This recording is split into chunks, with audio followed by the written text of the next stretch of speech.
June, and it's a Wednesday, and just wanted to kind of go over the positions that we're open right now.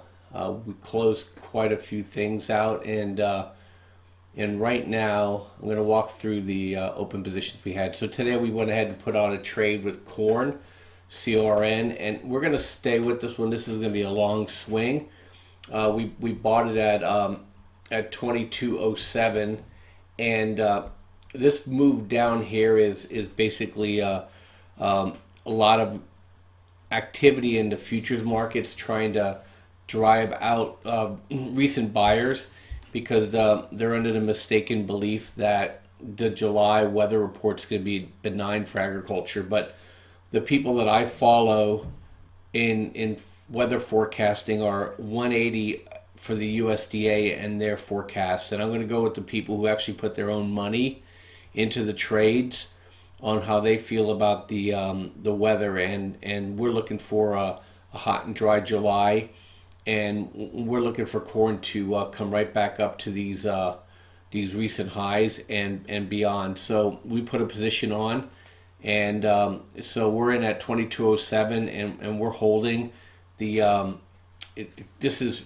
price here is the lowest corn has been in a long time, so we're not too worried about it. Even if it gets down to 21, this is going to be a longer term position for us, and we think there's a 40 to 50% move here minimum. Moving on, jumped ahead here on one of my trades. So DBA is one that we bought in the beginning of this year. Our average price is at 2080. And so we're not selling this. This is something I'm going to hold for probably another 18 months. And I'm looking for DBA to get to 30. So this is sitting in a long-term account of mine, and I have no intention of selling DBA anytime soon. Drip, I bought Drip at first at $8, and then we put another trade on last week that we took off, and so our average price for Drip now is close to $7.20, and we're going to maintain a long-term position in Drip. It's a 3 times short on oil, and it's my main hedge against all the long positions I keep, as oil will drive the market down when the market decides to go down. And I'm still expecting a summertime swoon in oil. And so Drip is one of my positions that I'm going to maintain. I'm going to buy in and out as I can. We put a trade on yesterday at 635. We had to take it back off at 6. It just didn't work out. And we're going to wait for the next buy setup, which should come in another couple days, and keep working our average down and turn this into a profitable trade for us. ERY is the same way. We initially bought this at 21, and right now my average price, this is my third add to we did on ERY, and so my average price on ERY now is mid 17s. Again, same thing. I'm holding for oil to be short for the long term. So this will be a profitable trade. Oil will go down at some point between now and the end of summer, and these trades are going to turn out to be very, very nice trades for us.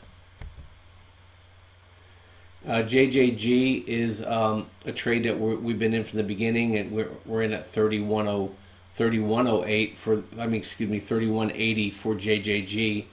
And again, it's a long-term hold for us. We have no intention of selling this anytime soon. My view is the grains are going to double in price in the next 18 months. It's going to take JJG up to 50.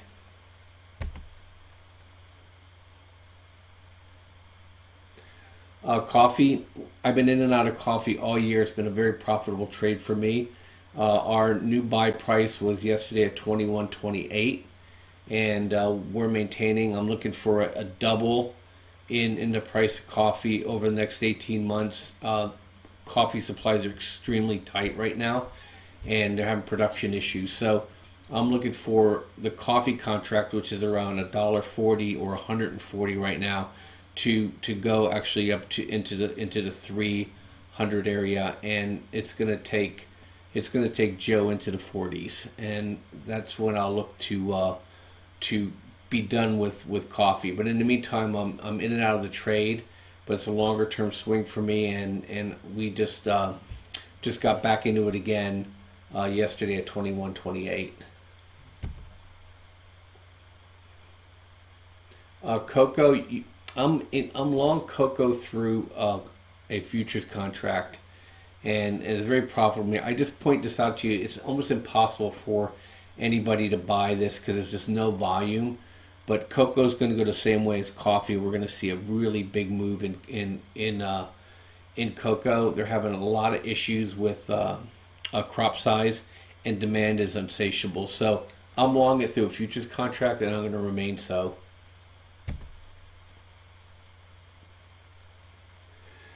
SILJ, I'm long SILJ. It's pretty much at the price we bought it at, and we had a stop on it that for those who trade with me at 13.02, but I think it's safe to say that the miners are going to be bid again here pretty soon, and we'll be issuing another buy signal on SILJ here probably by Friday, if not Monday, along with First Majestic and some of the other miners.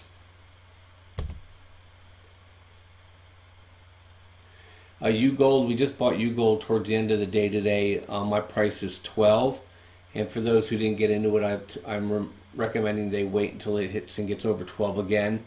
But I think gold has sold back down enough, and we had a nice profitable trade on U-Gold 2 weeks ago or a week and a half ago, and looking to get back into it again.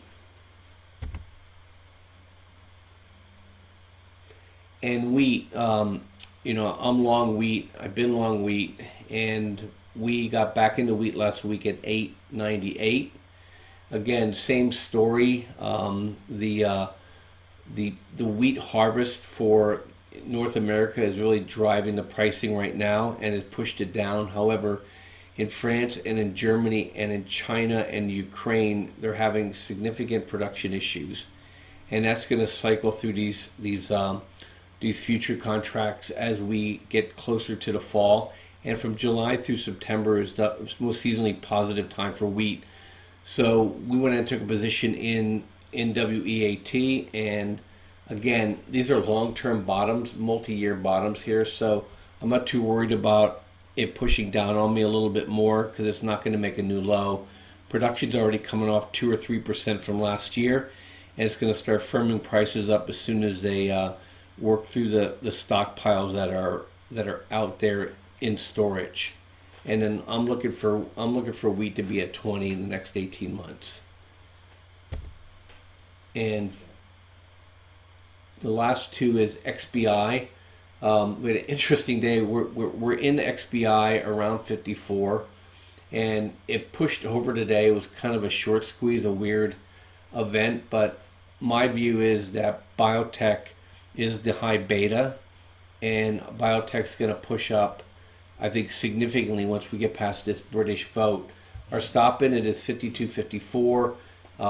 I'm going to stay with that stop for right now, and I'm looking for this to put in a higher low and then a higher high, and then I'm looking for XBI to push back up over the recent highs.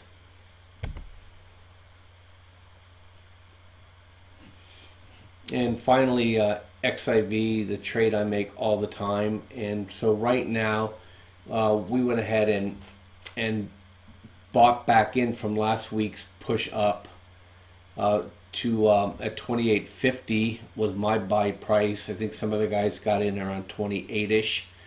And then I had a 3% stop on it, which hit at 27.75. And I went ahead and I bought back in at 27.87. And this is all Britain exit vote tremors, and my expectation is that we will get past this Friday, and you're going to see XIV go through the roof.